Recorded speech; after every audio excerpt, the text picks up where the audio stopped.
I recently caught a very interesting discussion, or it was on a TV channel, Channel 9 News in Australia, from Dr. Nick Coatsworth. I think I've got the name right. He is the federal deputy director for part of the COVID response. And he said something in the past few days that I then saw on LinkedIn. It was shown on Healthcare Alliance, and when I searched for it, I couldn't find it. And so I'm going to take you through. I've managed to capture what he said because he's talking about vaccine mandates and whether or not it was ethical.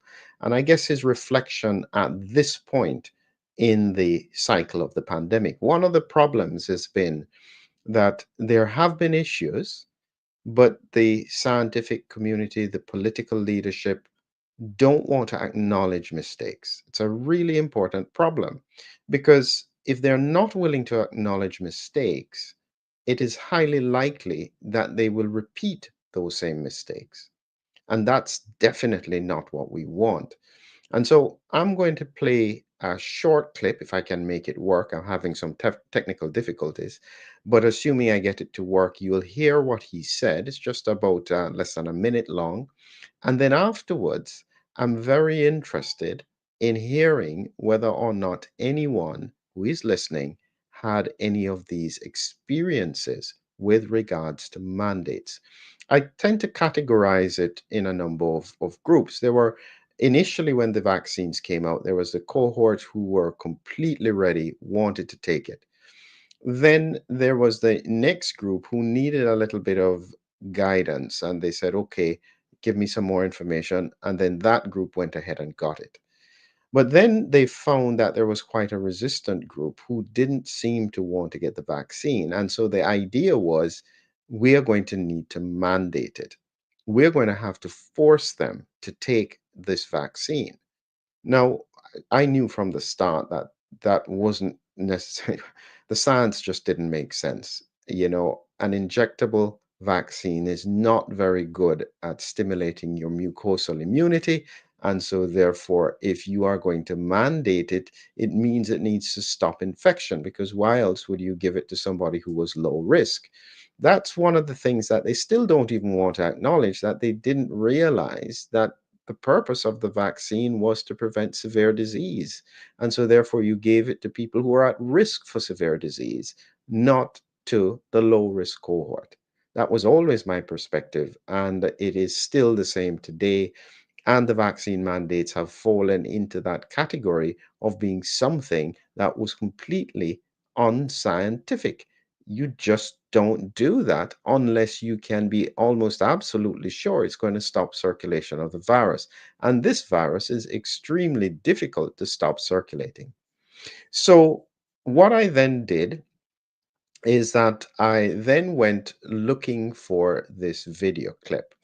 And when I looked here, sorry, that's me coming up to, when I looked for this video clip here, this is what I found.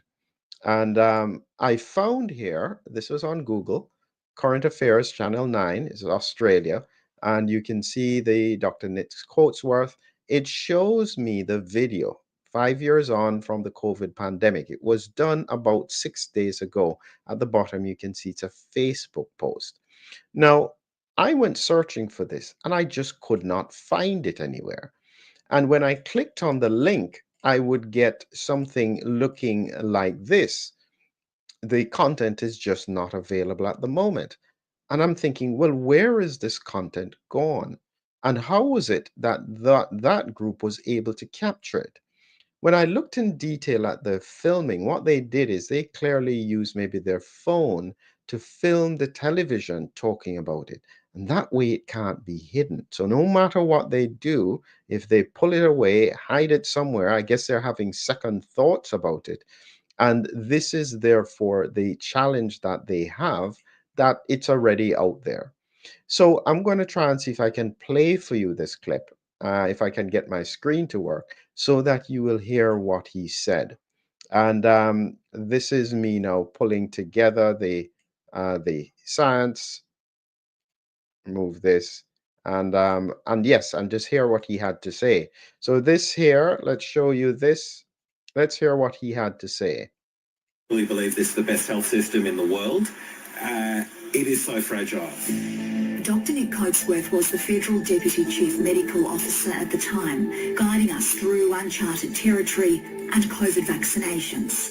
When people cannot do their jobs and are threatened with termination and indeed terminated from their employment because they don't get vaccinated, that is forcing. And unfortunately in COVID, there was emerging evidence during the mandates for vaccines that the vaccines did not stop transmission, and that indeed young men in particular were subject to a side effect from mRNA vaccines, which was inflammation of the heart. And so as soon as we knew those two things, the mandates effectively became unethical, and we should have abandoned them straight away.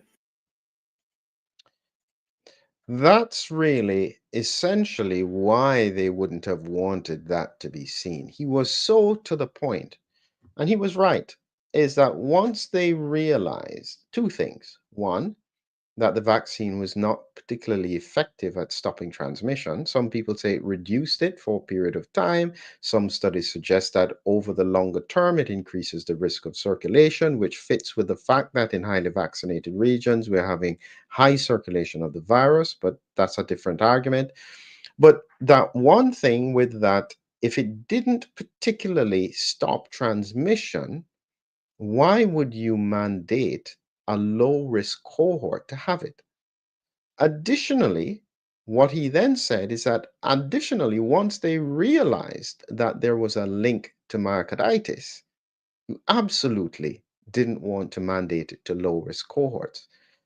This was, in effect, the critical thing that I think was missing in terms of that apology. He is one of the few politicians. There was someone from Canada as well who came out and said a very similar thing. But if you listen very carefully, it's silence.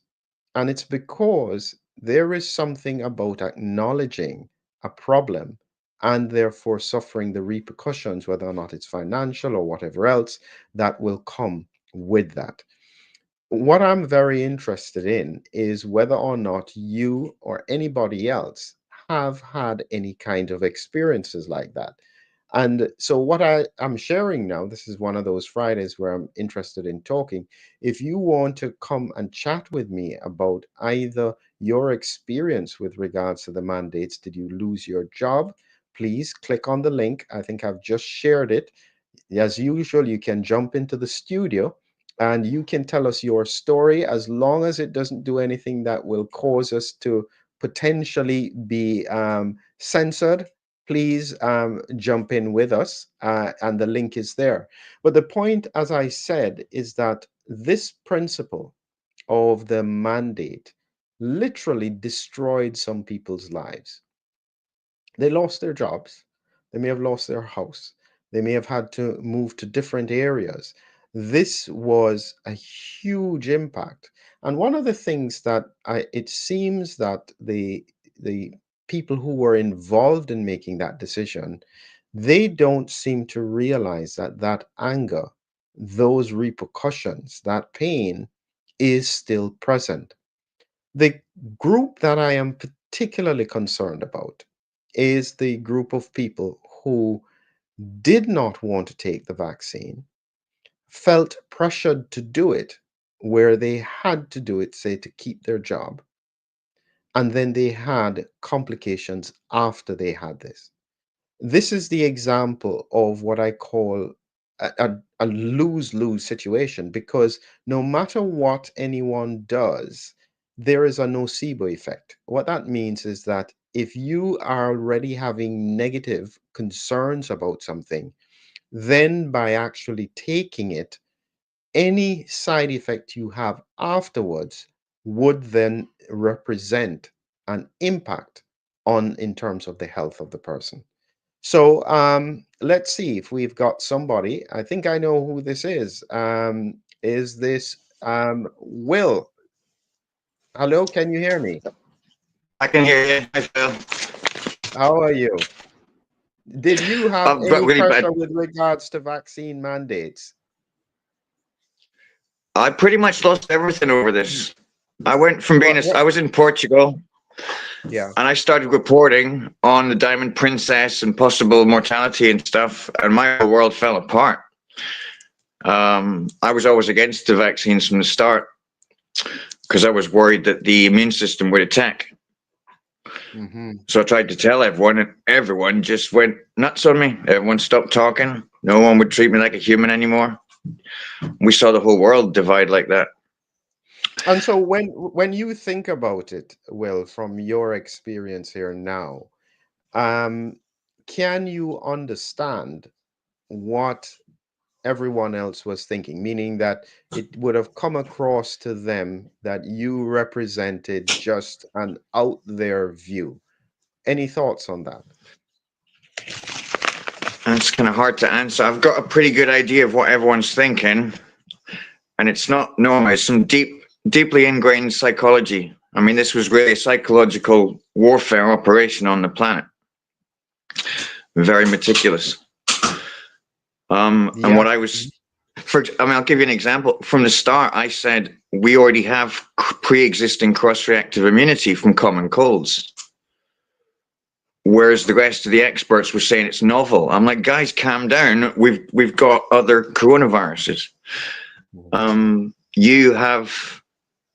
You've tried to teach your audience that a few Yeah, I think times. yeah, I think that this is such an important point that a lot of people don't realize. Actually, when I spoke with Jennifer Smith, she's a PhD who studied influenza and so on, she Yeah. highlighted that even a rhinovirus could cross react and protect against the coronaviruses, which is why we had such a large proportion of the population who, even though they were exposed, didn't go on to having severe disease.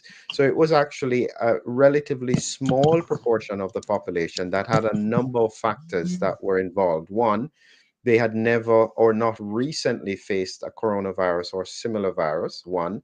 Two, they may have had interferon autoantibodies, which would have suppressed their immune response. And then three, based on my research around ACE2 and high levels of serum ACE2, they could have then triggered a cytokine storm in people who had comorbidities. So this is why the percentages were so small who had severe disease. And if we could have had the time, and maybe we could have, to test to see who had mucosal immunity, we could have been far more specific in if you were going to vaccinate, who was going to be vaccinated. Now, well, let me ask you one final question on this, Will. If I put Mhm. you in charge at that time, okay, so at that Yeah. time, so not now, Hmm.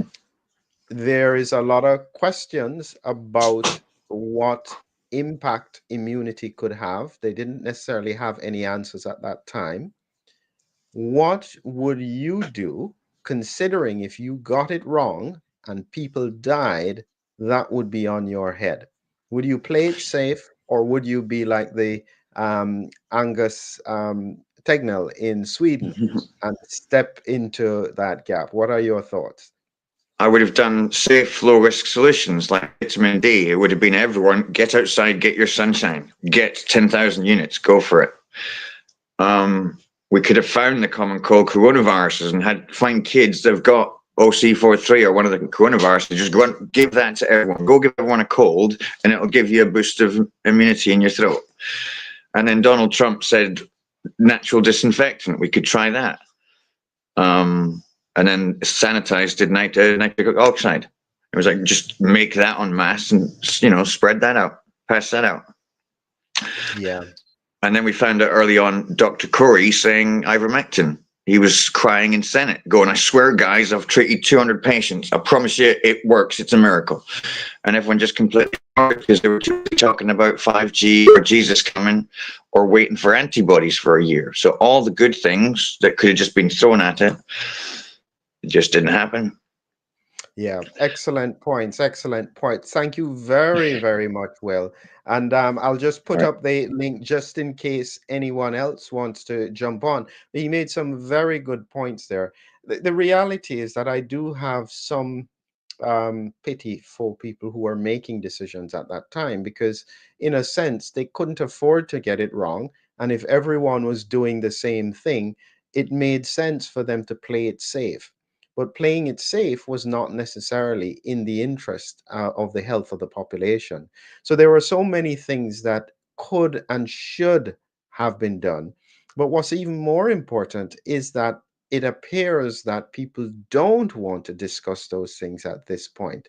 And that's very sad, because it means the lessons are not being learned. It means that we have limited opportunity to move forward with regards to what could happen in the next phase. And as you can see with what's happening, even when they're talking about the influenza risk or the pandemic flu, we are again doing very similar strategies with regards to only focusing on one egg in the basket. There is no attention on general health and well-being, optimizing the health of the population. We would rather to give drugs for obesity rather than to teach people how to do exercise, how to try and reduce their weight, how to reflect on the what they are eating that puts them at risk. All of those lessons don't seem as though they have been learned, largely because there has been no proper debate about what was done, why it was done, who was responsible, what was their reason for doing that kind of action.